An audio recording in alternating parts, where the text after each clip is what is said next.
The world of business often feels rigid, a place of predefined strategies and cautious hierarchies. Yet, there exists a parallel universe where innovation is instantaneous, collaboration is absolute, and agility is the only constant, the stage of improvisational comedy. This book reveals how the philosophies and techniques honed by legendary comedy ensembles hold the key to unlocking a more dynamic, creative, and resilient organization. It's not about telling jokes at a board meeting, but about adopting a fundamental mindset that welcomes every idea, values every voice, and sees failure not as a catastrophe but as a vital step forward. At the heart of this transformative approach is a simple, powerful phrase, yes, and. In improv, when one actor establishes a scene, it's so cold in this igloo, their partner doesn't debate or deny. They accept and build, yes, and my pet penguin is starting to look at me like lunch. This agreement is the engine of creation. In business, we often default to yes, but or outright rejection, shutting down possibilities before they can breathe. Embracing yes, and means treating every contribution as an offer, a gift to be accepted and built upon. It's the difference between a brainstorming session that dies with criticism and one that spirals into unexpected, groundbreaking territory.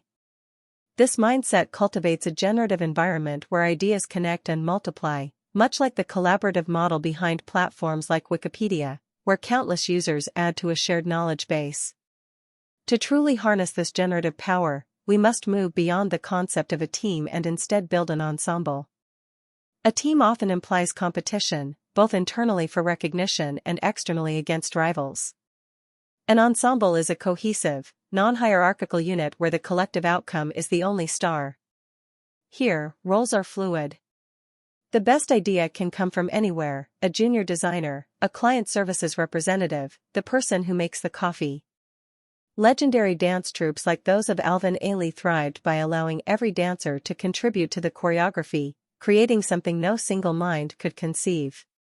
Building a strong ensemble isn't about recruiting a roster of all-star soloists, it's about curating a diverse group of individuals whose unique perspectives and strengths interlock. A homogeneous group will generate homogeneous ideas. True creative breakthrough comes from the friction and fusion of different backgrounds, experiences, and ways of thinking. For an ensemble to function, its members must feel psychologically safe. People will not risk offering a half-formed, wild idea if they fear ridicule or reprisal. Co-creation requires an environment where all contributions are treated with respect and where the goal is to find the best idea, not to champion your idea. This means letting go of ego and ownership, understanding that your initial concept might be transformed by the group into something far superior. A vivid cautionary tale exists in the world of comedy television, where a brilliantly collaborative show was stifled when new management imposed a top-down, fear-based hierarchy, causing its creative heart to flee. To build safety, practical steps are essential: ban yelling and personal attacks, celebrate contributions, and frame all work as a collective endeavor, a cathedral built by everyone bringing their brick. Within this safe space, humor becomes a powerful tool for maintaining momentum and dissolving tension. It's not about forced levity, but about using shared laughter to create a safe mental distance from stressful challenges. Comedy often works by acknowledging a shared pain or a familiar, frustrating situation, which allows a group to confront difficulties without being paralyzed by them. This connects to a crucial distinction: we must learn to respect ideas without revering them. Respect allows for honest evaluation and constructive improvement. Reverence places an idea on a pedestal, making it untouchable and immune to necessary evolution. Many corporate giants have fallen because they revered their past successes, like a beloved film technology, long after the world had moved on, blinding them to the disruptive potential of their own innovations. A fearless ensemble must also redefine its relationship with failure. The goal cannot be to avoid missteps but to fail fast and fail together. By creating low-stakes environments for experimentation, like a software company's product roast where employees collectively dissect flaws, you disarm fear and accelerate learning. When failure is met with curiosity rather than blame, it becomes data. Rituals that normalize and even celebrate well-intentioned mistakes, like mock award ceremonies for career-endangering stunts, build a culture of intelligent risk-taking. Trust is the bedrock of this. Each member must know the ensemble has their back. A simple pre-show hug among actors symbolizes this pact. We succeed or learn together, as one.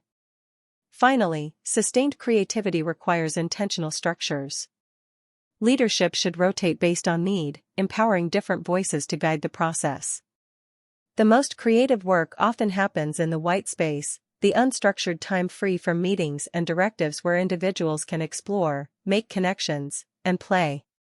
Furthermore, genuine listening is the silent partner of yes, and it means full presence, absorbing not just words but tone, gesture, and emotion, to fully understand the offer being made. This deep listening is what allows for truly building on another's idea. Ultimately, this book argues that the most profound business lessons come not from a spreadsheet, but from a stage. By embracing the improviser's mindset of agreement, ensemble, safety, fearless experimentation, and deep listening, we can build organizations that are not merely productive, but joyfully and relentlessly creative. It is a call to replace rigid plans with fluid collaboration, to trade the fear of a wrong answer for the thrill of a shared discovery, and to build workplaces where the next great idea is always just one yes, and away.